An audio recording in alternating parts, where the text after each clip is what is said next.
We have a couple of members, I believe, stuck in traffic, but I'm going to go ahead and get started as to not hold everybody up that is here.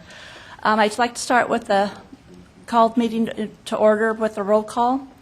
Peter Bryan. Reginald Chappelle. Troy Abney for Reginald Chappelle. Chris Henshaw. Here. Lisa Hoffman. Here. Edward Bonner. Leslie Wilson. Here. Chip Yarborough. Here. Robert Nicolini. Here. Mark Pazin. Sam Spiegel. And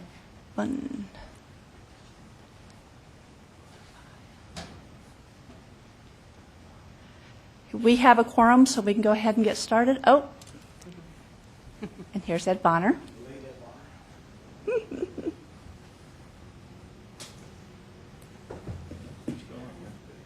I was just doing roll call. So thank you. We have a quorum, so we will get the meeting started. Welcome, everybody, and thank you all for coming today. And I'd like to let everyone know that the meeting is being webcast, and it can be seen on the Office of the State Chief Information Officer's website. And so if anybody is listening in, they can also log in to the OCIO and see this on the webcast. The first order of business is to approve the minutes of the March 10, 2010 meeting. Are there any corrections to the minutes? And Chris Henshaw, I have a correction in Section 5, Committee Reports, Committee on Outage Notifications and Escalation. It should read the process for Cal-EMA, EMA, to review, not Cal-NENA. Thank you. Change will be made.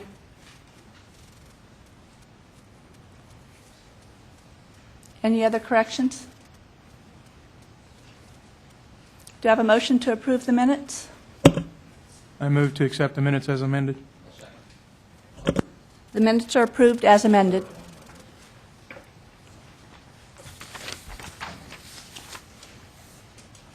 Okay, we're going to move to the unfinished business, which is the Long Range Planning Committee. And I'd like to introduce Bill Stobie and Stephen Carr from Mission Consultants. They will be giving a presentation on the draft, goals and objective for the strategic plan.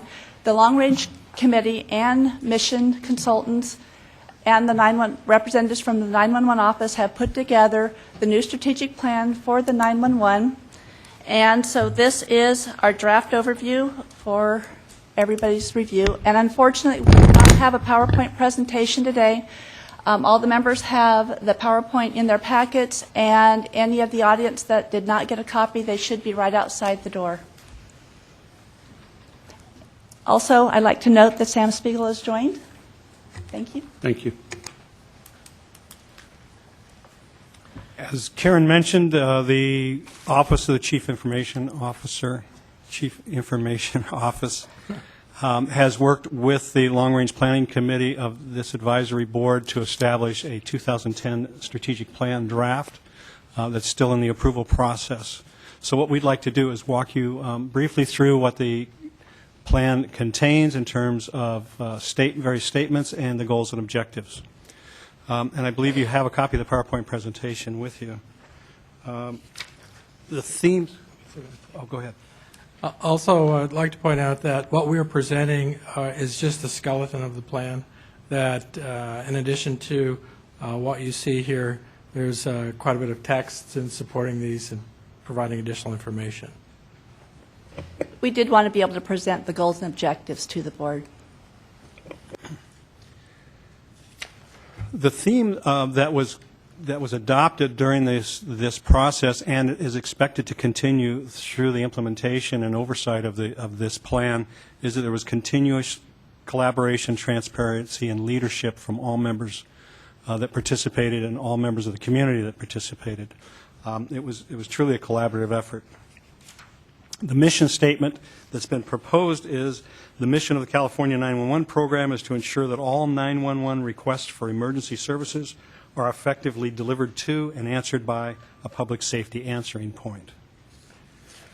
The vision statement has been recommended to be the OCIO's 911 office will lead California's 911 community into the next generation of 911 in order to provide excellent service to the community, to the public.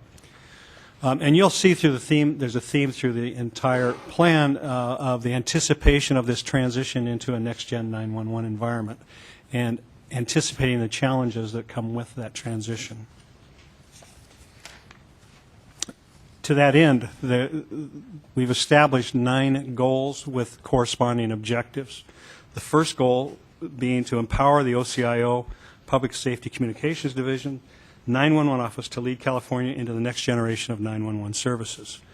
That was a goal that was later, actually further into the process, but the group agreed that this is probably the most important goal and therefore should be the first goal that's represented. The 4 objectives then are that the 911 office shall act as the gatekeeper in coordinating the efforts, facilitate solutions through collaboration with the various community entities, ensure that 911 have sufficient knowledgeable staff appropriate to the transition and ongoing support of next-gen 911 in California, and develop new tools to enhance staff effectiveness that will facilitate planning and problem solution analysis and outreach. Following that, the second goal is to expand 911 to include common and useful modes of communication. In order to do that, there's an expectation to determine the criteria for including or excluding various communications technologies into California's next-gen 911 solution, determine a process for identifying the appropriate data to include in the next-gen solution, and determine which communications technologies should be supported by the next-gen solution. The third goal is to define the next generation 911 architecture. Objectives being consistent with a lot of other efforts that are going on. IP-based and open standards technology with strict security requirements, delivering requests to PSAPs over the IP network without requiring specialized hardware or software at the PSAP. And all 911 communication modality vendors are to provide information necessary to identify and route the request. There's 4 more objectives on the next page. That is to establish a common statewide knowledge system to route requests based on business rules, support complete flexibility of PSAP jurisdictions and operations, provide robust services and delivery mechanisms, including leveraging existing or planned state infrastructure as appropriate, ensure that the next-gen system is publicly owned and non-proprietary. The fourth goal, modernize the funding mechanism to align with the next-gen solution. And first and foremost is keep the set in a special fund and ensure that its use is protected. Ensure a minimum available fund value at all times. Identify the most appropriate funding source for next-gen 911 program services. Repurpose the fund's allowed expenditures, and continued review and evaluation. The fifth goal is create an open marketplace for next-gen solutions by promoting market outreach and enrichment, procuring open-source next-gen 911 systems and services, preserving open access to the market, and publish and distribute shared solutions. The sixth goal is to empower county coordinators in the new paradigm by expanding the role and responsibilities of the county coordinators to support next-gen 911, establish a standardized training program and monitor the effectiveness of that program, research the best ways to employ county coordinator services to ensure stability and succession planning in support of their expanded next-gen 911 role. The seventh goal is to empower the 911 Advisory Board to provide leadership in the new paradigm. Objectives for that goal include providing the board with ongoing and current information related to the policy and program challenges of transitioning to the next-gen 911 environment, involve the board in collaborative policy development, enhance the board's communication and procedural methodology, and encourage the board to provide leadership and outreach to the 911 community in support of transitioning to the new environment. The eighth goal is to ensure the public is informed of next-gen changes and the proper use of 911. To that end, The objectives include confirming policies affecting the public's use of 911, determining the percentages of call types among 911 types, study the cost and benefit of a public education campaign, conduct focused public education campaigns as warranted, and establish standard messages for PSAPs to include on their websites. The ninth and final goal is to monitor the system health for the public good. Define Next-Gen 911 key performance indicators and business rules, create the Next-Gen 911 performance dashboard, create the Next-Gen 911 community portal, communicate up and communicate out. The final, and not on your slides, the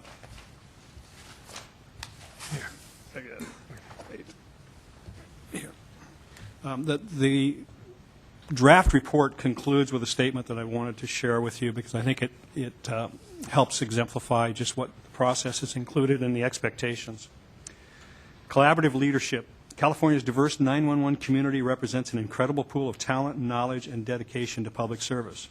The California Office of the Chief Information Officer and its Public Safety Communications Division are dedicated to leading the change from the legacy 911 system to the next generation of 911 in California through collaboration with this entire community of involved stakeholders. And that concludes our presentation. Do we have questions, comments? Chip Yarbrough, I have a question. The county coordinators actually saw the document. Why do we not have a copy of that? The county coordinators did not see the document. It was the county coordinator task force who I did want to bring in as part of our collaborative effort. It was a very small county coordinator task force group, and they are part of our plan, so they were included, as was the long-range planning committee. I would ask the county coordinator in the office, did you not see the document? It was the task force. I think it was a group of 5 or 6. May 20th. So where is that document? I mean, That is the draft document we're still working on, and hopefully we'll have that published by the end of this month.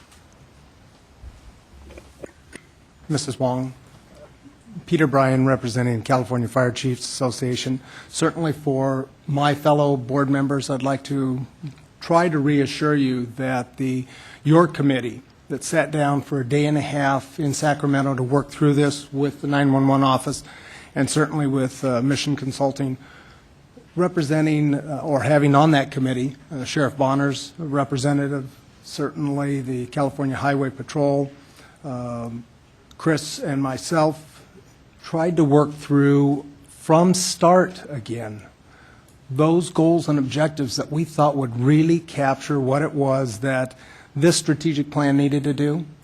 And certainly as a subcommittee, we'd like to reassure you, we think we are at that point, at least I'm speaking for myself and I would hope the other committee members as well, that we think we're at that point where we have recrafted this together with Mission and the 911 office to be able to provide for the long-range future of the 911 system and provide the basis, and I guess that's probably the most important, the basis for an implementation plan. The meat of this is really the goals and objectives, and then tasking the 911 office with taking those goals and objectives and developing a very specific and concise implementation plan. And I think we were able to do that, and certainly want to compliment everybody involved because it took some work there to really throw out that big old thick thing that we all looked at and start from anew. So thank you.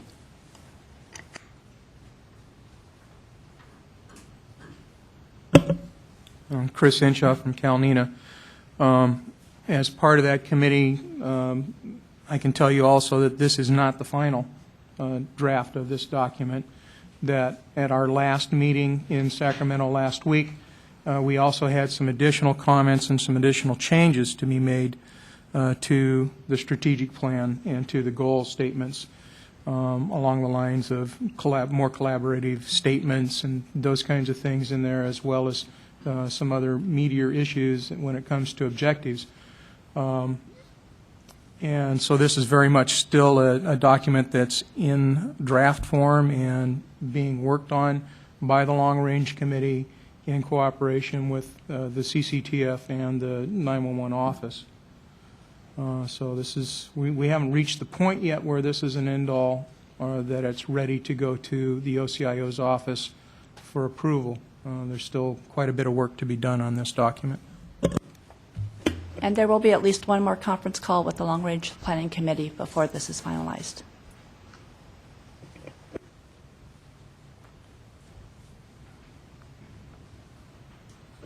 Any other comments, questions? Thank you, Mission Consultants, very much. Thank you.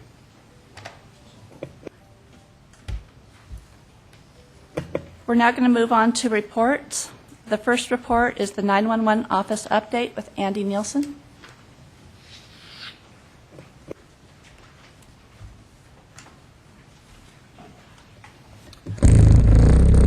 Good morning.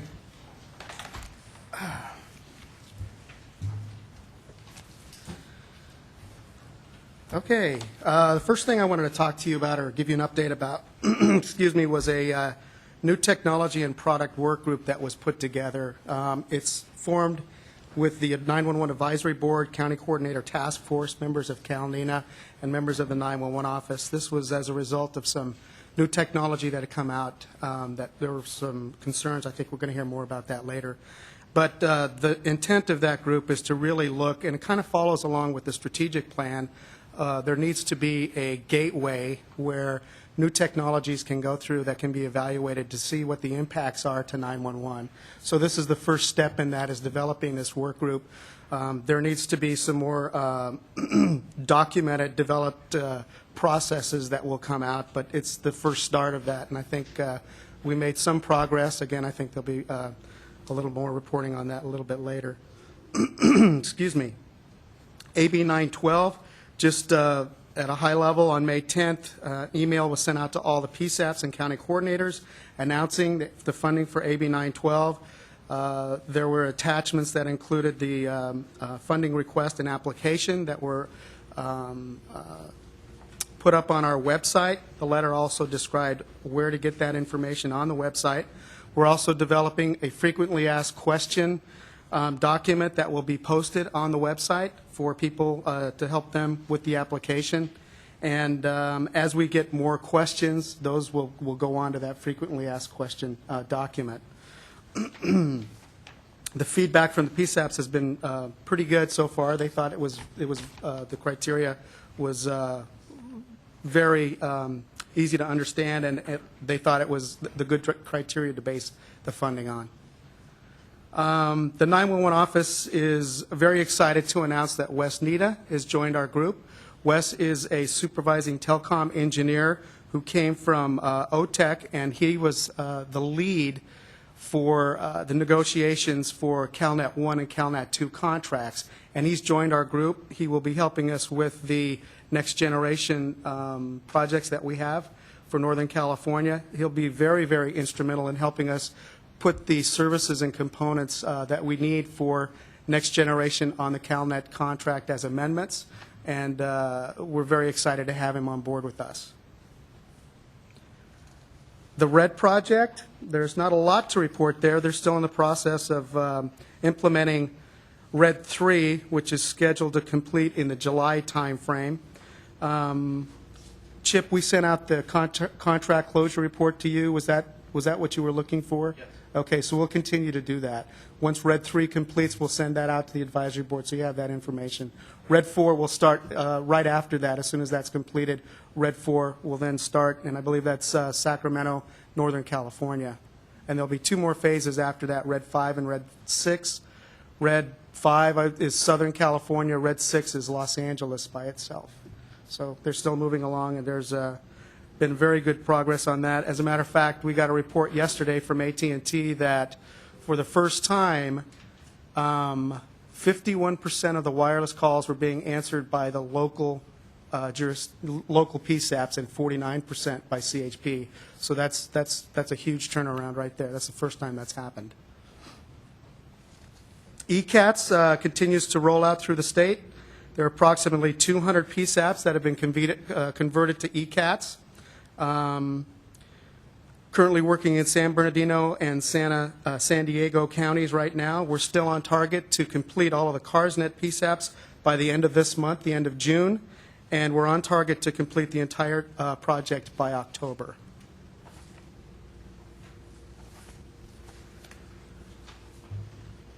The 911 grant project, we did issue an RFO for a consultant to help us develop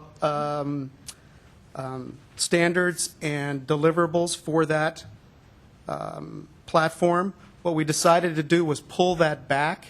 We wanted to make sure that the RFO was in alignment with the new strategic plan, and we wanted to make sure that the advisory board got a chance to take a look at that RFO before we actually went out there. And we'll probably include the county coordinators as part of that to make sure that we're, we haven't overlooked anything. So as soon as the strategic plan is completed, we'll take a look at that RFO again and see what we think needs to be changed, and then we'll go back out and look for some feedback from the advisory board and county coordinator, NENA, again, for that.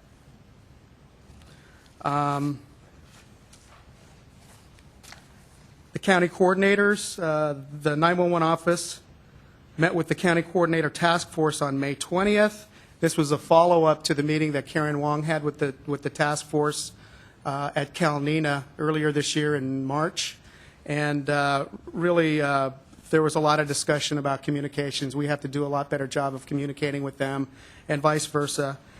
So we've committed to having a monthly meeting with the county coordinator task force and the 911 office to just discuss what issues are out there, to talk about what's going on with the 911 office, make sure that everybody communicates well. We also talked about the need to standardize and centralize the shape files. Those are becoming more and more of an issue.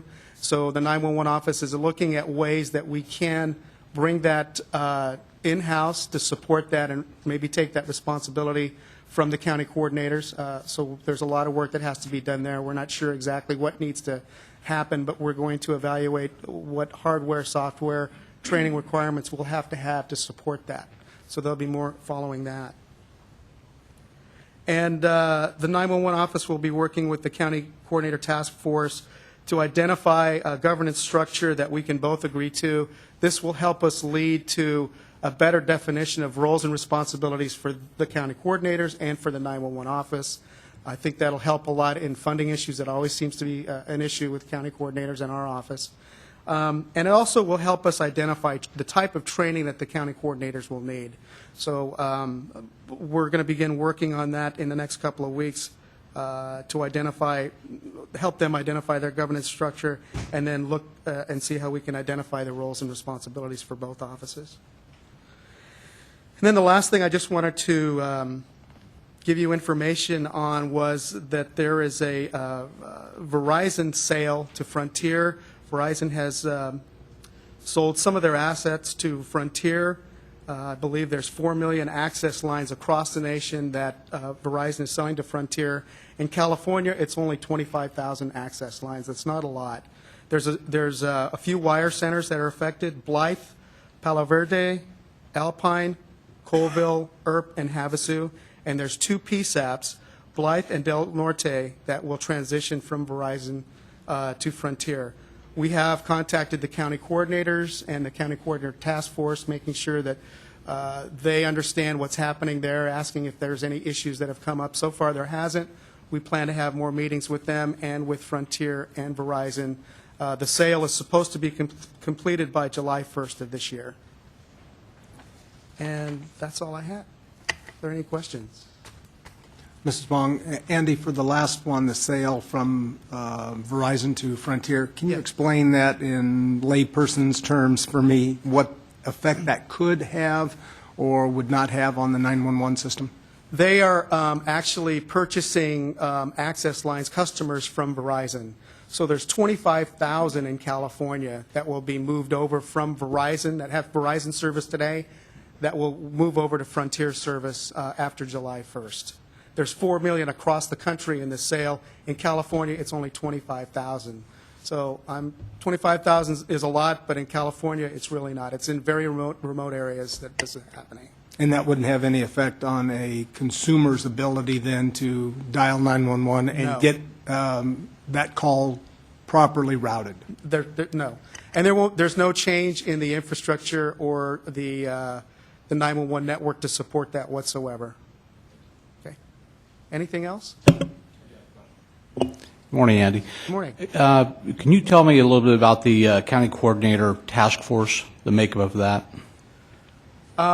Okay, I can try. The county coordinator task force, I think, has 6 members. They are usually from the larger PSAPs. Actually, they've tried to pull in members from large PSAPs, medium PSAPs, and small PSAPs. And it's instead of having 58 members in a meeting, this task force represents the county coordinators and disseminates information to the county coordinators. They help with training, and they're a group made up by the county coordinators to support them. Chris Henshaw for CalNENA. Andy, on the grant, Yes. are we going to run into a timeline issue for award of the grant with pulling back the RFO, waiting for the... No, because what the RFO is really more for the long-term implementation of NextGen. The grant that we have is just for the northeastern part of California, and it's really it doesn't incorporate a lot of what you would call NextGen technology. It sets the platform for it, but it doesn't really bring in those components yet because there's still standards that have to be identified and agreed to for that. So what this does is it builds the building blocks, the basic infrastructure to support latitude, longitude, call routing. That's really what this is for. And we have, after evaluating what we need and working with the different vendors, the CalNet 2 contract will provide us everything we need for that. If we were to go out to bid and try to get a solution provider for that, we would miss the window. We definitely would. But with CalNet, the CalNet contract, we can put the amendments on there, and they should be on there fairly soon, within the next month or two, and we'll be able to build that. We'll begin building that out. And that's one reason why we're very excited to have Wes Nita with us, is because he's got background in CalNENA. He can really help us push that through. So. Okay. Also on ECATS, is there a ECATS training program? Yes, and that is done by when they cut over a group of PSAPs. They get that group of PSAPs together and they train. There's usually a webinar and stuff that's done by Direct Technology, Verizon, that actually does that for them. And there's always, we have as part of the contract that we have with Verizon, the contract included training anytime we need it. So it's always available for us. It also includes, if we see issues with reports that we have, there's a provision in the contract that they'll go back there and fix those for us as we move forward through. So even though what you see today in ECATS and the reports may not be the final thing, if there's adjustments that have to be made, the contract will cover that, and we'll be able to move those in. Okay. Lisa Hoffman. Andy, I have a question about ECATS. Have they resolved the issue that they were having with the delays in the data transfer? There was some problem, hiccup, where the data wasn't transferring, and it would store the data, and then when it was restored, it restored it all with the same time stamp and date stamp. Have they resolved that issue? I don't know if they have. I'll go back and check on that, Lisa. I know that there was an issue with that because there were a couple of issues. One was that sometimes the controller equipment would hold that information and then dump it. That's the reason why we decided to have a box on-prem, was to help eliminate that problem. I know there was an issue where the buffer box on-prem was gathering all the data, and I think when they lost communications, when it came back up, all the data was dumped, and it was dumped into a certain period of time. I can go back and check on that. I don't know if that was corrected or not.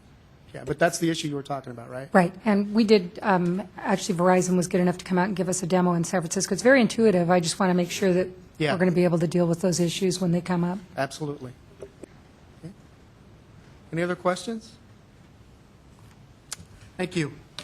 And I wanted to add one more thing, that the 911 office will be publishing a newsletter monthly that will go out to the advisory board. That's kind of what it's going to look like. It's in draft form, and it's getting very close. Yeah. I did send something to you before But we hadn't come up with this format yet. This will be more like a newsletter, so we'll dress it up a little bit. Thank you. We'll move on to the Committee on Outage Notification and Escalation. Yeah, Chris Henshaw. We have not met on this issue. The process was developed, or a process was developed, and it has been delivered to CalEMA, and CalEMA is reviewing it. We have not heard back from them at this point. Thank you, and I'll follow up with Cal EMA this week on that. Committee on, are there any other questions? Committee on PSAP Consolidation and Hosted Solutions. The Committee on the PSAP Consolidation Hosted Solutions, we submitted the key elements to consider when planning a consolidation at the last meeting. We did not meet in April. I believe that we would like to have this submitted in the process with the strategic plan. I think that would be important. And then if there's any direction from the long-range committee to that committee to do any further work, I think that would be appropriate at this point.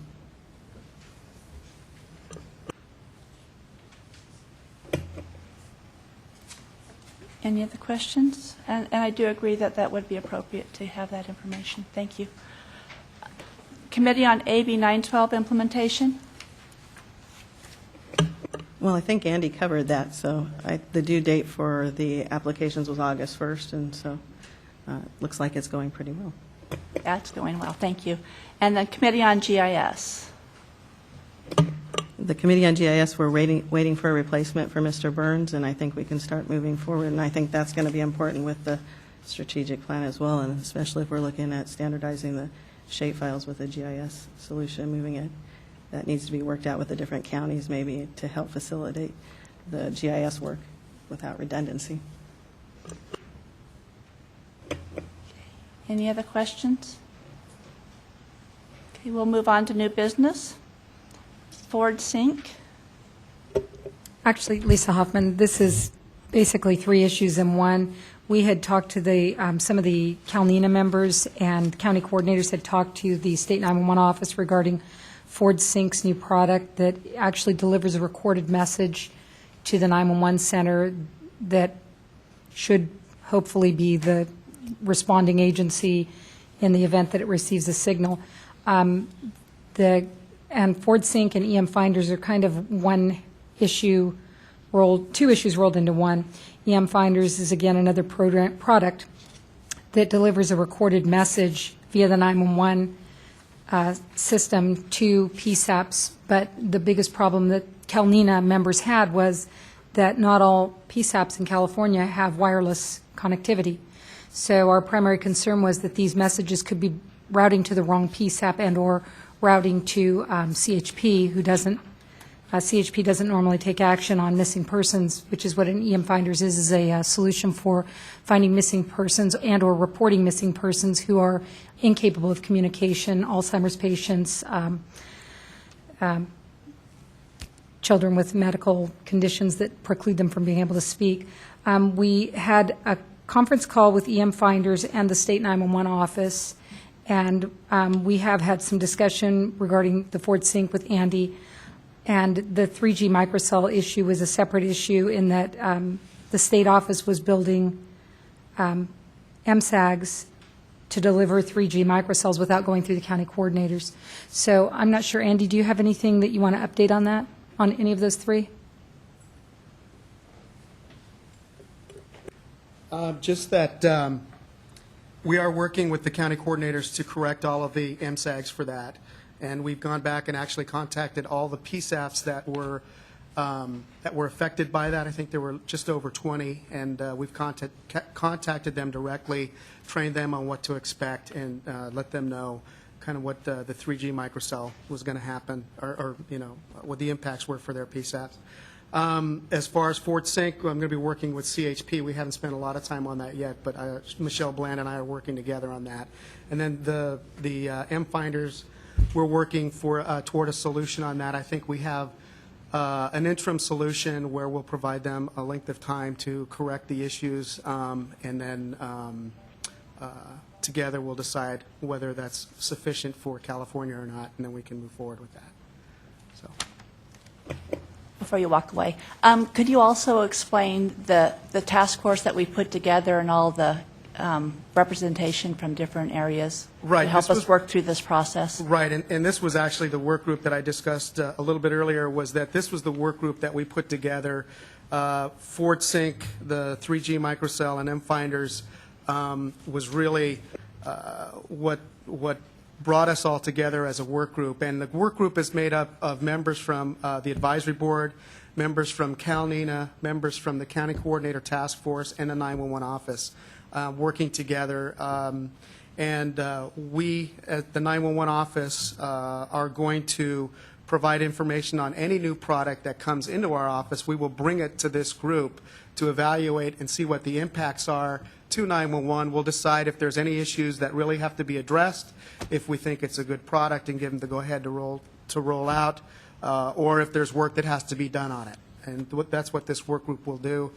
We still need to formalize the process for that, but that was the work group's first task, was these 3 items. So. Thank you, Andy. I appreciate your help on it. Yep. For the information of the other board members, some of the issues that we're finding with these devices are things like when one of these devices grabs the 911 line, it holds it, doesn't release it. And the 911 dispatcher has no capability of releasing that line. So if you only have 3 911 trunks coming into your center and one of them's tied up with one of these devices, you're down to 2 lines for all your other 911 calls. One of the other issues, like for the 3G microcells, the ATT version and the Verizon version are going to present differently to the dispatcher. The information that's going to appear on their screen identifying that this call is coming from a microcell isn't going to be the same depending on the vendor. So there are a number of issues that need to be worked through on these new technologies as they're coming out. And we really need to have that gateway in place so that we can review these things before they're rolled out to the general public, so that, first of all, we know that they're coming, and we can train the PSAPs and they can know how to handle these things. And secondly, that the technologies that these are introducing aren't going to negatively affect either the 911 network or the PSAP operations. It's turning into a big issue, and these new things are just coming out one after another. And as next gen gets implemented, this will be more and more of a problem. So it's important that we put the group together as soon as, and we've done that. So. If I may, regarding the new technologies, not having seen the draft yet on the strategic plan, but I'll still go back to some of the comments that we had much earlier and bring this full circle again. I still think there are pieces of legislation that need to be part of the strategic plan moving forward, and to look to the CLET system in the state and the many years of successful technology implementations that have come along to where there is a process so that the industry is not driving our network. And I think that they're very much like if somebody comes along and they've got something new that they want to jump onto the CLET system with, there's a process that they have to go through and submit that, and it goes through a criteria of things that DOJ has laid out as to what it's going to have to meet, and it vets out some of these very issues that you're talking about.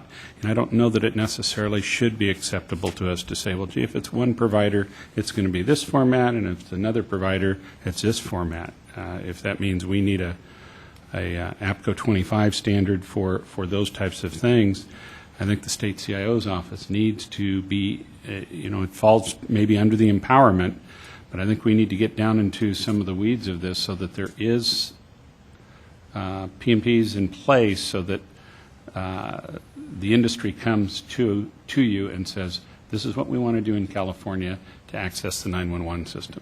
We don't just all of a sudden introduce our technology and start dumping calls to your PSAPs and then let you deal with it in the aftermath.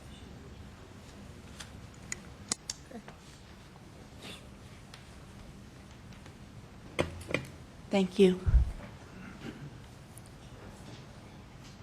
Any other comments? Okay, I want to move to broadband technology opportunities with John Dickinson from the State Office of the Chief Information Officer. Thank you, Karen, and thank you all for the opportunity to give you a brief update on broadband. As my charge as the Director of the External Affairs Office for the State CIO, I am involved with coordinating the state's broadband deployment and adoption issues. Today I'm going to focus mainly on deployment because I think it has a lot to do with next generation for the future of the system. 96% of households in 2006 were identified as not having access to broadband. That translates to a lot of geographic area, and 4% of California's population is roughly the state of Maine. And as we move towards next generation and we move towards the need for a more robust infrastructure to support that type of technology, we're going to have to ensure that we find ulterior means to pay for that infrastructure because it's going to be expensive. So if you see on page 2 of the handout I provided, we have been really focused on the American Recovery and Reinvestment Act as a potential source for some of that funding. Now, that's not obviously just 911 specific, but we think that there is a great union there, specifically through the CIO's office, on identifying PSAPs that can be involved in projects that are applying for funding. So this first slide just gives you some of the basics of the program in general. $7 billion was appropriated over 2 rounds. You'll notice that that doesn't add up to $7 billion because in round 1, the full $4 billion was not awarded. So the second round applications had to be received by March 2010. And in general, for both round 1 and round 2, projects need to be completed on a pretty aggressive schedule. They have to be done within 2 to 3 years and have to start basically be shovel ready within 6 months of award. The third slide will kind of break down the 2 different programs that the money is split between. And because I'm a government worker and have proclivities to acronyms, I'm going to use them for the rest of the time. But here's your definition sheet of what they are. The one thing I would point out, the Broadband Improvement Program is the Broadband Initiatives Program. So I made a mistake there. My apologies. But the RUS and the NTIA programs are the 2 that applicants work with on the federal government side to get grants. The RUS program has been a difficult one for the state of California because they use definitions to define rural that are more systematic of square states than of California. For instance, sometimes they'll use definitions that say that you're not rural unless you're outside of 50 miles of a population of 20,000 people. That doesn't necessarily work in California in most circumstances. So we have really been focused with the NTIA pot of money, and that pot has focused on 3 different types of applications.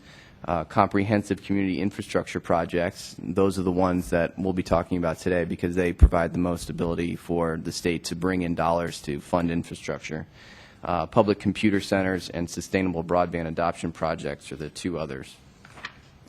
The 4th slide provides you some more detail and some more deadlines for the round 2 of the BTOP process. These projects have really been focused on infrastructure.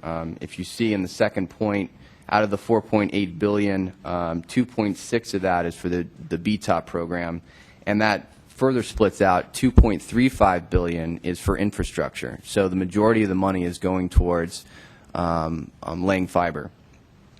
The BTOP process also provides the state with an opportunity to coordinate more than some of the other programs. It's been an interesting beast working with the federal government because they set up the program where the applicant really deals directly with the federal government on their grant applications. So for us to coordinate and influence and collaborate, it's difficult because they don't have to talk to us. But with the NTIA program, we have a formal role where, on behalf of the governor's office, OCIO reviews all the applications that are from California and then provide a recommendation list that the governor signs and then is submitted to the federal government. That acts as those projects that receive recommendations from the governor get a few extra points within the awarding process. So through that, we were able to see what was out there from an infrastructure perspective, which is really important. The fifth slide provides a list of the priority criteria that the federal government was looking for with infrastructure projects. We decided in our review of those projects that we would treat this as a very scientific process and use the same NOFA, Notice of Funding Availability, to judge the projects that the federal government was. That way, we weren't saying that, you know, state, what we wanted in state was more important than what the federal government was looking for. We did that in round one and we got very little money. So we wanted to provide as many points to those projects that we felt were already in good standing and already had a good chance of being awarded funds. You'll notice in the second bullet or third bullet point that they were really focused on having middle mile to public safety. We felt this was a great opportunity for us to work with the infrastructure projects if they didn't have public safety to plug them in with the PSAP community and see if we could involve PSAPs within the projects so that we were helping to get grants to the federal government that included middle mile to PSAPs. The sixth slide provides some overview of what was received nationally. 867 applications for $11 billion for round. This is for round two only, so for roughly the $4.8 billion available. 355 applications were the infrastructure type, totaling $8.4 billion, and 120 applications that touch California in some way, whether multi-state or California only, totaled $1.9 billion. The seventh slide really is the most important. Thanks to Andy Nielsen and the county coordinators and local PSAPs who worked with us on this important project, we were able to plug 129 PSAPs into 9 different infrastructure grants. And this was really important not only for the community but for the applicants themselves, because we were able to provide letters to the federal government saying, you know, this was in the best interest of the public safety PSAPs involved and also to the state 911 office. And those types of letters go a long way in showing that these projects will be sustainable in the future. So you'll see the list there of the projects that we worked with and the number of PSAPs that were involved in each. One thing I'd like to leave you with is that this is one of many opportunities, I think, moving forward where the OCIO and the 911 community can work together to be on the same page to find creative ways to fund what we need to do in the future. And the National Broadband Plan is one where the federal government has started to focus on next generation technologies. The NTIA has indicated that they're not definitely doing a round 3, but there's a potential to do one. So if that's the case, it'd be great to coordinate there. And our U.S. does have other grant opportunities out there other than the ARRA process. And if we can find the ones that the definition applies in California, I think we can hopefully use that venue to try and extend some more infrastructure as well. So with that, I'll leave it to questions. Leslie Wilson, representing California Fire Chiefs. I'm just curious who you worked with. I see San Diego here and Riverside, and how were these identified? Because I know a while back we did submit from the counties that we coordinated together a list of projects we were working on for a potential, but then that was rejected, we were told at one of the meetings. So I'm just curious how this came about then. Well, through round 1, we established a list of contacts that we tried to keep in contact with about whether or not they were applying for round 2. And through that list, we continued to try and build and find who was out there, because it wasn't an easy thing figuring out who was interested in applying for these monies. So when we found infrastructure projects that were going to apply, we proactively touched base with them and said, do you have a public safety component? And then tried to identify PSAPs within the coverage area of where they were proposing. And that's how we worked through it. I mean, it was an inexact science, to say the least, but it was what it was. It was a short time frame, too. It was only a month. Well, I'm just curious because, I mean, there are a lot of projects, especially in San Diego County, that we're working collaboratively together, and I've never heard of this from anybody in the county itself or from anyone in the office, or after we submitted that probably almost a year ago, a list, I know, from the California Fire Chiefs Comm Section Group, and we actually reached out to the PSAPs, too, in the San Diego County. I'm looking at Andy to see if he has anything to add because he worked directly with the individual projects. Yeah, and Leslie, these were projects that came to us for, usually they were, private companies that were looking to build infrastructure, middle mile. So what we did is we looked at the infrastructure, where they were mapped out, and where they planned to implement their fiber or their new broadband services. We looked at the counties that they covered, and we went to the counties, or the PSAPs within those counties, and actually contacted them, sent them letters, followed up with emails in those particular areas, and talked to them and asked them if they would support this, and that's how we went about supporting those. And Ann, I hate to call on you, did you know, were you contacted regarding this at the Sheriff's Department? And it may not have been your PSAP that was involved there. It just depends on where the area was that they were building the infrastructure at. So some of it could have been in your area, some of it, could not have been. Well, that just concerns me because the sheriff's is the big majority of the PSAP there for most of the county, so.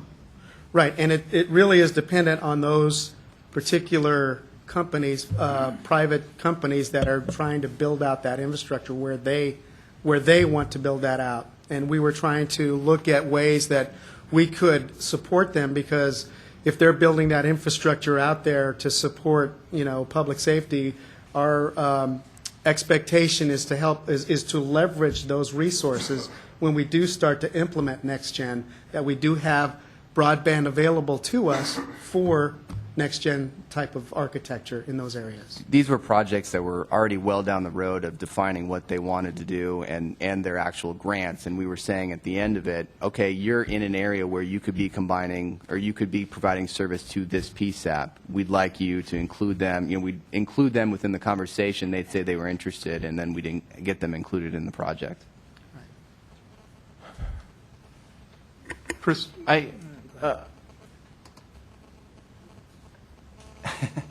Between Leslie, myself, and Hanan, we cover 95, probably 98% of San Diego County. So if none of us knew anything about this, I would just want to know some background on who this is and where it came from. It says 17 PSAPs. That's pretty much... Yeah, and we can go back, and it says San Diego Rural Broadband Project, but most of this might be in Riverside. It does say San Diego and Southern Riverside counties. I can go back. I've got all the information. I can provide that to you. That's not a problem. And who the PSAPs were we contacted. I have a concern also that we're skipping a big segment here, in that you were reaching out to the private industry for their networks and their plans and what they're doing with fiber, et cetera. And we're missing the government portion of this. We have the state digital microwave system that could use some beefing up, that could provide us a broadband IP platform statewide that's already in most of the public safety locations. We have in San Diego the 3Cs project, which is a microwave-based IP backbone that could provide some of the same information or some of the same capabilities. That's already reaching down into the public safety locations. We have the same thing going on in Riverside, the same thing going on in Orange County. And these are all government systems. They're already established. They're already hitting the PSAPs in the public safety locations. And that's something we shouldn't be missing when we're looking at these opportunities. And we agree. The 911 office really agrees in that we're looking at everything we can leverage as part of Next Generation. We would rather have too much broadband out there than not enough. And these are opportunities to really build out the infrastructure and make it available to us when we're ready to implement in California. And Chris, we did try to get the microwave system as part of this grant process, and we did not meet the criteria. It had very specific criteria to be met, and we could not meet the criteria with this. So I tried as hard as I could to find a way to get our microwave system in there, because I absolutely agree with you. The infrastructure is there. You have to meet the grant criteria in addition. I want to make sure also that we're all understanding exactly what this process was. This was us trying to make sure that applications that were going to go forward no matter what included public safety if we could get them to. And I mean, this wasn't us working with private industry to create an application from scratch. This was us finding out at the end of the road, these are the applications that are out there in these specific areas. How can we ensure that they include public safety? I have a question. What was the Oakland Fiber project? Does anybody know? That was a project to provide broadband services for the city of Oakland itself. And I don't have the information in front of me. I don't know it off the top of my head, but that's what it was for. I only say that because there's very little rural area in Oakland, so I was just curious. Right, yeah. I think that was less about rural and more about underserved areas, underserved populations. I forget the name of the exact community where I'm talking about, but I can get you specifics on the project. I think San Francisco is doing something similar in the Bayview and some of the underserved communities, but I'm not sure. I don't think that they went through this process. They went through a different process. I just don't remember what it was. Okay.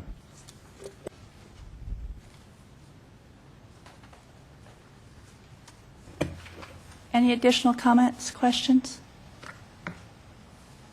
Thank you, John. Thank you, Andy.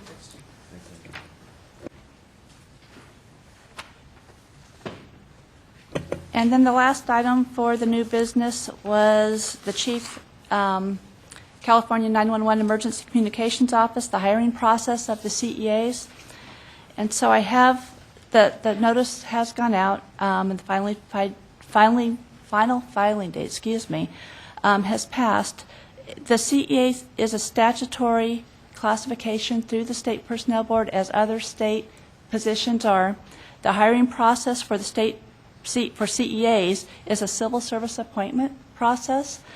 A standard for a CEA minimum requirements are must be a state civil service employee with permanent civil service status or who previously had permanent status in the state civil service, or must be a current or former employee of the legislature with 2 or more consecutive years as defined in government code, or 3, must be a current or former non-elected exempt employee of the executive branch with 2 or more consecutive years, and then they have an exclusion of the salary for which are set by statute, as also defined by a government code. Must be, and then, or 4, must be a person retired from the U.S. military, honorably discharged from active military duty with a service-connected disability or honorary discharge from active duty as defined by government code. The CEA applicants had to meet these minimum qualifications, file the state application, submit a statement of qualifications, and which could not exceed 2 pages, so it needed to be concise. The exam process consists of, and this is just a CEA exam process, of review of the candidate's application, statement of qualifications by an executive screening committee using predetermined evaluation criteria. Only the most qualified applicants will be selected for an interview. All applicants receiving an interview will be notified of their final score. It is a scoring process, and they must have a 70% or better to be successful. And then the hiring interviews may be conducted with only the most qualified candidates if necessary. That is just the normal state process for a CEA exam. Were there questions? I see some looks. Sounds like you have to be part of the Kool-Aid drinking group to become a CAE. It leaves no room for you to bring somebody in from the outside. This is not designated as an exempt position. It is a civil service classification, so it's correct. It's a civil service classification.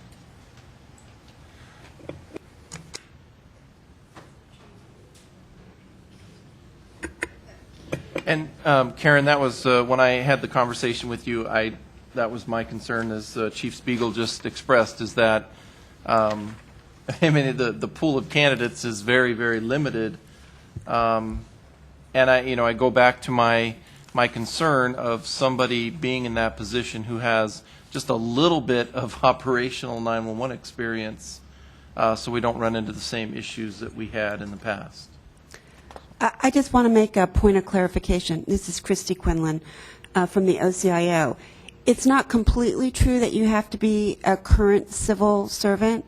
Because the statute was changed on January this year, the military experience, you can be a non-civil servant provided you are retired military with an honorable discharge. So, Sam, if you want to apply for the position, assuming you're retired military, we can hire you.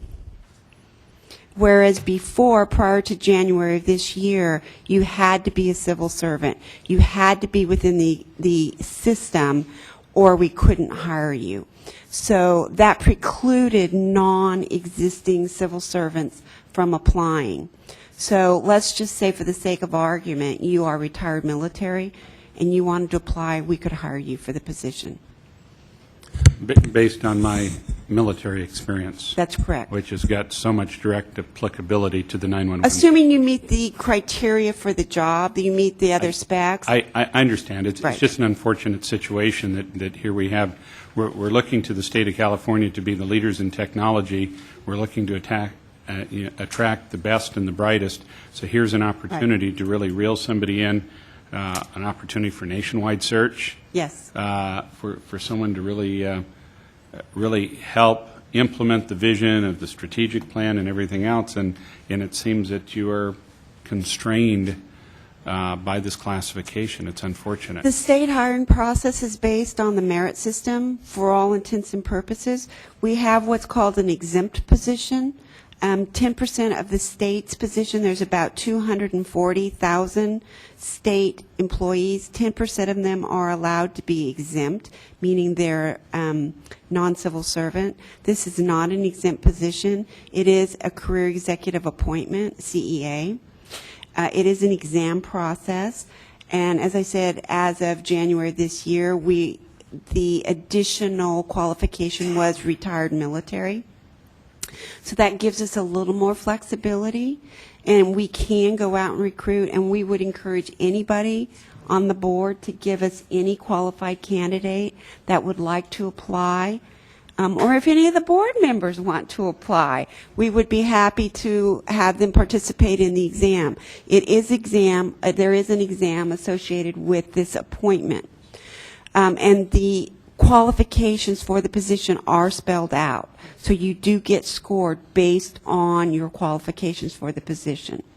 So if you don't meet the qualifications, you are scored out from even being interviewed. So it's not like my next door neighbor who doesn't know anything about the business can just apply because they're retired military. I wasn't No. suggesting that, although I guess my Kool-Aid comment might suggest that. But I still think that is the CIO's office interested in any assistance from the constituency groups here to help change that? I would say, it's a statewide process. The State Personnel Board defines hiring and recruitment in the state. So we are constrained by those processes, and they've been around since like 1934. Yeah, that's... And we have, like I say, a little more flexibility. And also, while we're on the topic, and I believe Leslie made the comment about the GIS, I would encourage anybody who wants to help me solicit for Mike Burns' replacement as the GIO. So, we welcome advice and assistance in recruiting. Some of these positions are hard to find people with the right qualifications. So, we are open to names. Is Mike Burns' position also a CEA? It is, So the same constraints. yes.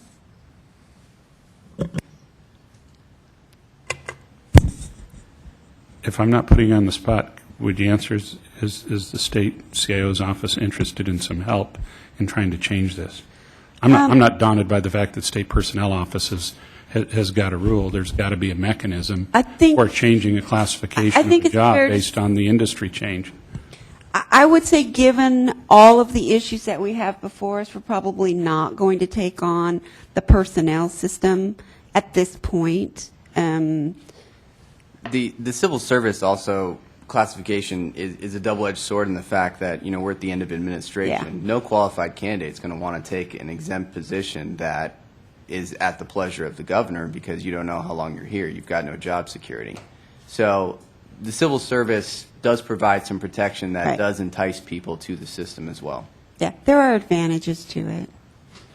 But like I say, we've got an element of flexibility as of January that we didn't have prior to January. Well, I guess, how did that come about? I mean, is there... That was legislation, a change in SPB. So there could be other modifications made Certainly. for a specialized position, so you could get some qualified people. The governor's office and the OCIO would be happy to review any proposals that come before us.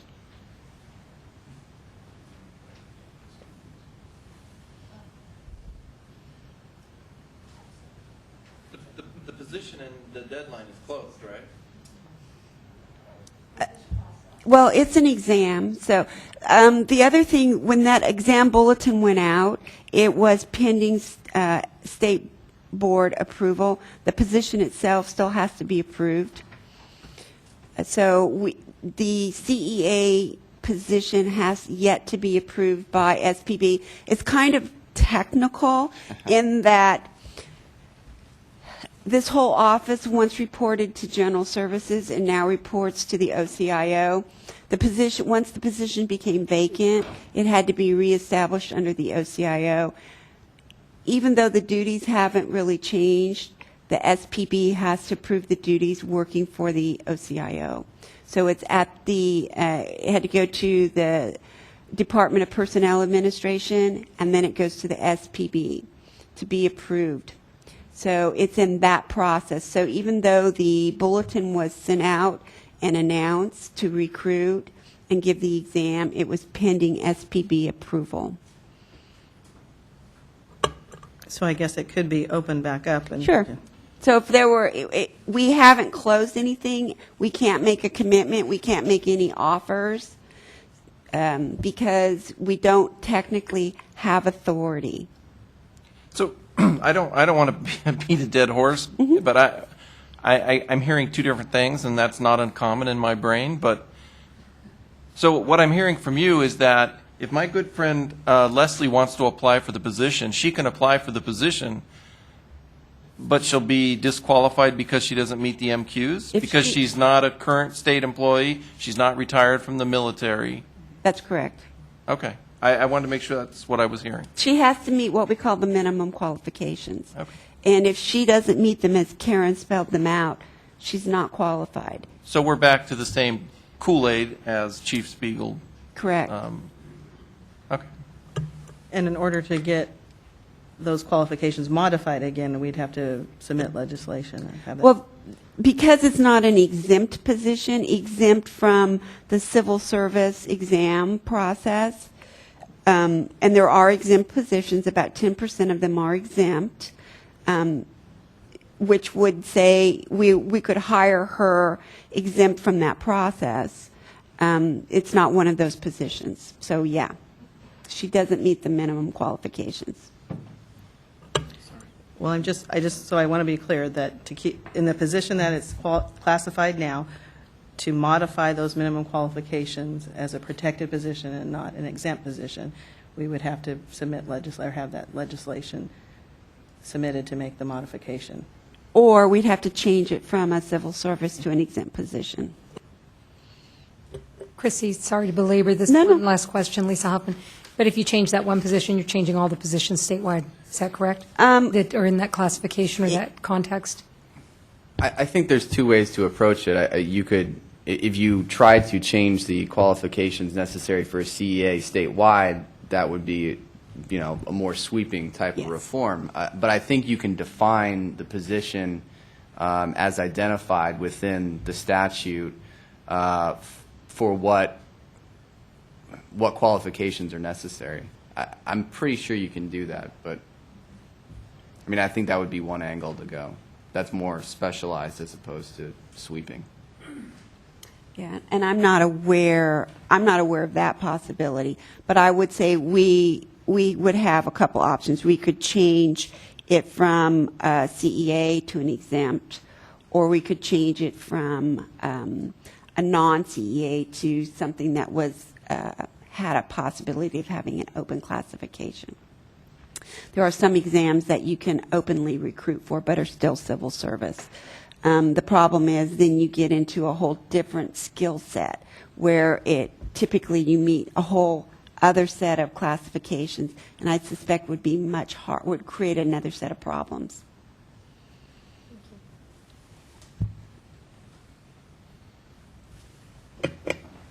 Thank you, Christy and John. Were there any other questions, comments? Move to announcements.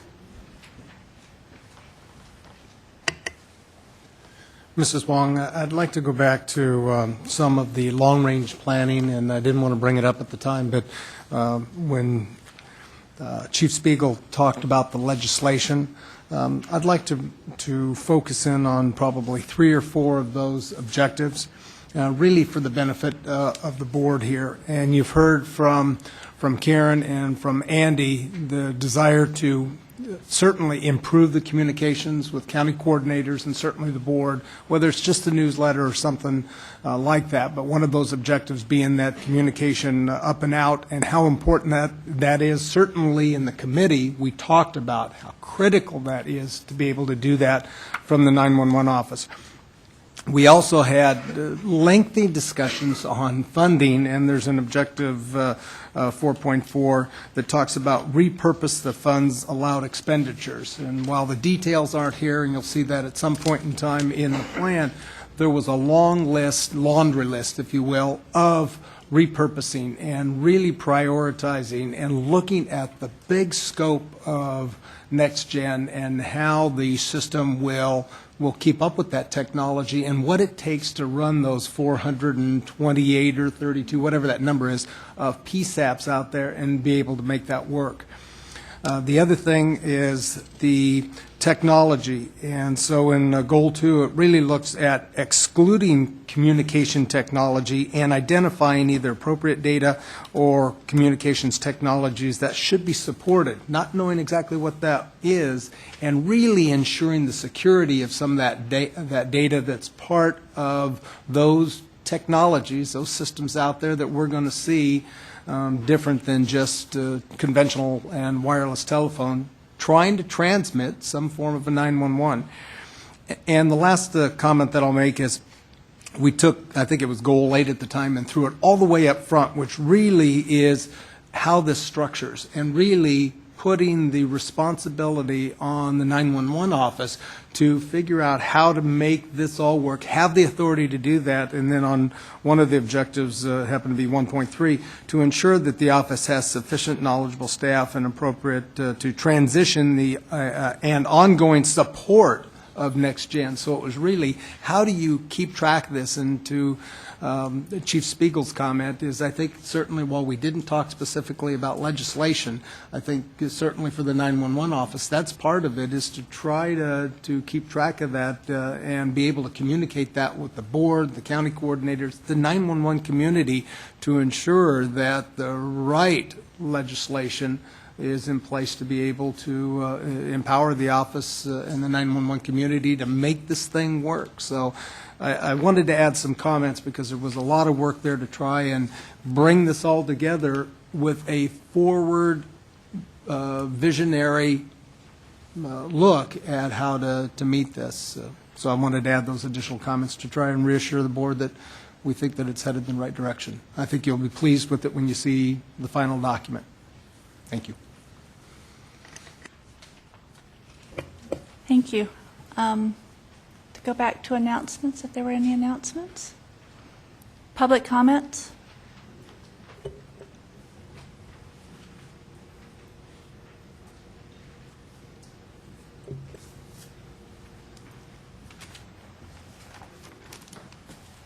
I'm Curtis Darnell from Santa Clara County Communications and also a representative of Public Safety Communication Managers Association in Santa Clara County. We've got a couple of the members here, Charlie Cullen and Brian Vanderbroek. I've got questions on AB 912. Mainly that now my understanding is from reading the various committee reports that went through the Assembly and Senate that the CIO set the surcharge, and what did they set it at and why, and what's the rate of collection and anticipated monies? Andy, is that yours to own and answer, or someone else in your office? It's probably mine, but I don't think there's been any change in the surcharge. There hasn't been for the last year. So the bill's intent, which was to raise the maximum collection ceiling from 0.75% to 1%, of which the potential was 0.25, was to potentially go to this, which was 47 to 53 million, is that in the bodies of the committee reports that I'm reading, that it was determined to be between 3 and 5%, so it seems to be about the 3% figure that was about 2.8 million, and I just want to know who owns that and how it was derived, if you can answer that. Well, I wasn't going to answer that question specifically, but I was going to say that our understanding of the legislation was that there was not a need to raise the surcharge in order to meet the expectations of AB 912. Plus, AB 912 is a limited term with a sunset in beginning of 2012, I believe. So it provides a very short time frame for these training funds to be reimbursed. Well, and that's my question is, who was it that determined need? And it didn't sound like it had widespread consultation with the PSAPs. I recognize that there's a challenge to one-time monies to spend on training and recruitment.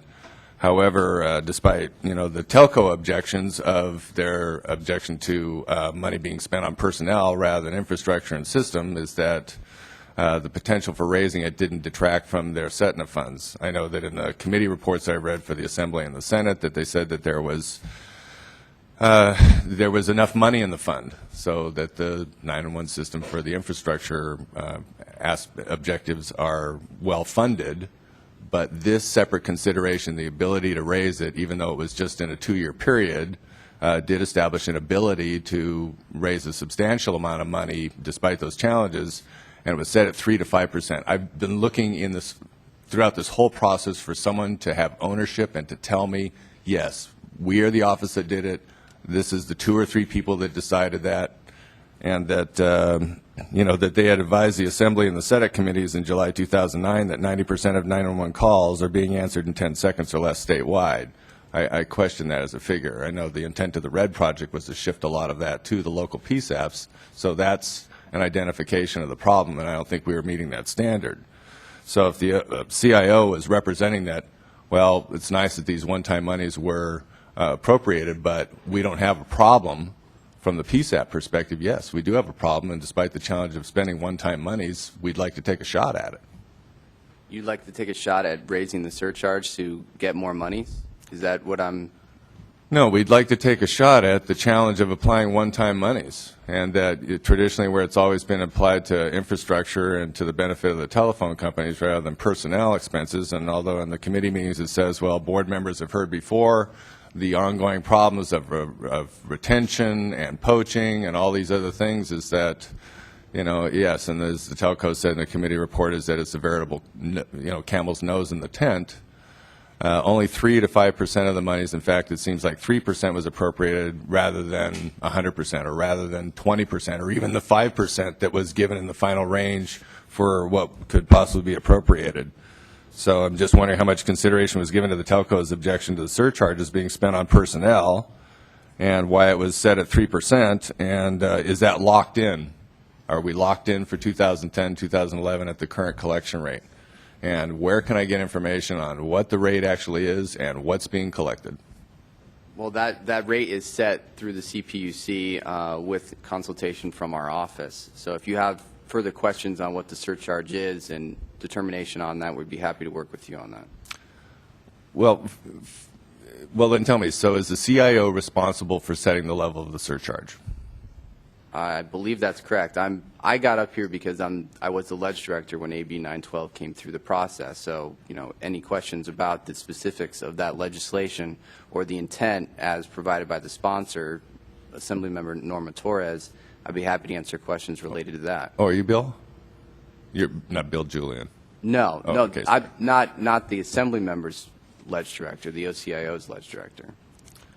Okay, well, I would certainly like, it's not just answering my question, but I think for the 384 PSAPs that are statewide is that we'd like to know fuller information when there is an information source that's offered up to the PSAPs, that rather than it potentially being 47 to 53 million, that in essence it's doled out to about 5,000 per PSAP, which is just a discouraging level in and of itself for any one PSAP to bother to go through the application process. I mean, I'd like to see advocacy for encouragement to meet the call answering standard that has been set, and I don't think that the CIO's figures are correct, that we're answering statewide 911 calls in 10 seconds or less 90% of the time. I'd like to jump in here if I could. You have a lot of different questions, and we absolutely want to address each one of them. Is there a way that we could either sit down and meet or have your question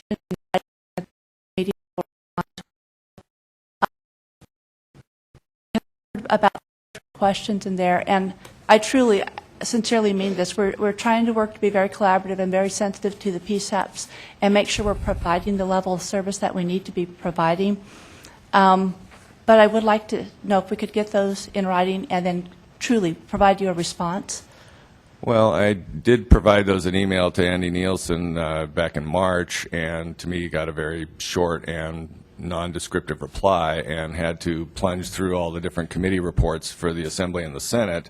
And as a single PSAP manager, for me to have to do that when I'm looking for from the 911 Advisory Board and from the CIO some definitive advocacy for why the process is what it is, what the total monies are, what our reasoning was for doing 3 to 5% of potentially 100% that was available by the intended legislation. I have not seen that kind of transparency or communication from the office. So it's not just about communicating with me, and I'd be happy to articulate those questions, but I think the 384 PSAPs in the state would like to know the answer to these questions, even though I'm the only one asking them. If you could forward that email, or I'll ask Andy to forward that email to me, we will put out a response that we can add to our newsletter, or that we could get with you directly. But we truly believe in transparency, and I agree with you, and we need to get this information out. I just would like a little bit of time to give you a response to this.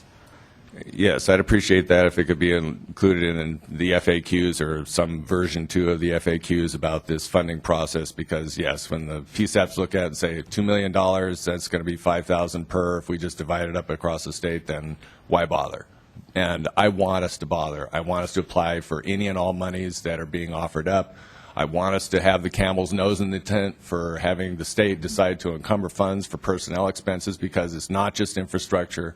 It's the call takers that are going to achieve that standard, not the abilities of next generation 911. It's someone being able to pick up the phone because the place is properly staffed and those people are properly supported and trained. And we want the calls to be answered as much as you do. I will get the email from Andy, and we will provide you a written response and put it also in our newsletter and the FAQs. All right. Thank you for your response. Sure. Thank you. Thank you, John.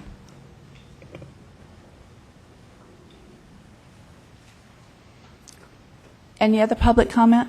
Actually, I have somebody in the public that I'd like to come up for a comment. It's Michael Aguilar with the CPUC. It's regarding the multi-telephone line systems service. Thank you, Lisa.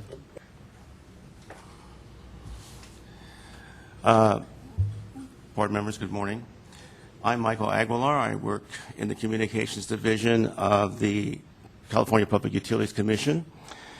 And I want to thank the board for letting me make this short announcement. The commission, the PUC, voted in April to open a formal proceeding to determine the need for new rules applying to 911 calls that originate from multi-line telephone systems.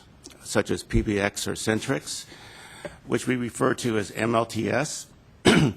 The federal government decided in 2003 that the states were the best venue to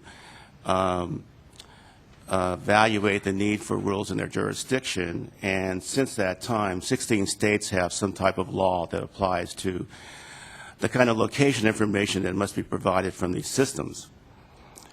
The PUC encourages all stakeholders and affected parties to participate in our proceeding so that all points of view are heard.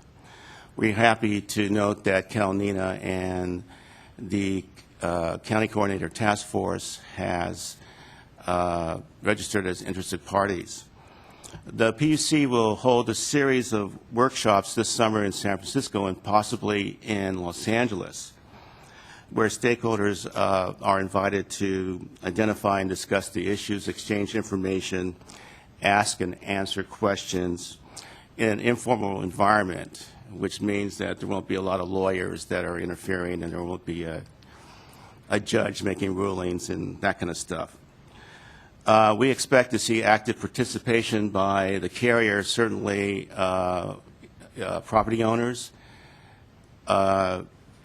equipment manufacturers, and hopefully first responders, and other organizations that participate in this market. We hope to start off the first workshop with some presentations from PSAPs and field responders, presenting recent case histories that support the need for any rules in this area. And we will explore possible exemption for small business to reduce the burden on them and to identify any other alternatives that are acceptable to public safety. There will follow other presentations by carriers and equipment manufacturers and other interested parties. And possibly we will create some work groups, which are even smaller groups where the public safety and the carriers and equipment manufacturers, property owners can work together to reach some type of consensus on this issue. So we'd like to encourage all stakeholders to participate. I have a handout here which identifies the what this order is, and where there's a link to our website that has information on it, as well as my email address and telephone number, so that I can answer any questions and assist anyone who's having difficulty with our processes for participating. And that's about it. If there's any questions or comments? And as Mr. Aguilar pointed out, NENA is participating in the process. I can email you copies of the link to the legislation as well. NENA is going to be putting out a blast to their membership inquiring about instances where these multi-line systems have caused them to delay responses. We have some already that are not just anecdotal, but they're factual. So we'll be putting together that with cooperation of the PSAPs. Thank you very much. Thank you. And I think if you leave your handouts, we're going to leave them right here? Yes. Okay. Thank you very much. Thank you.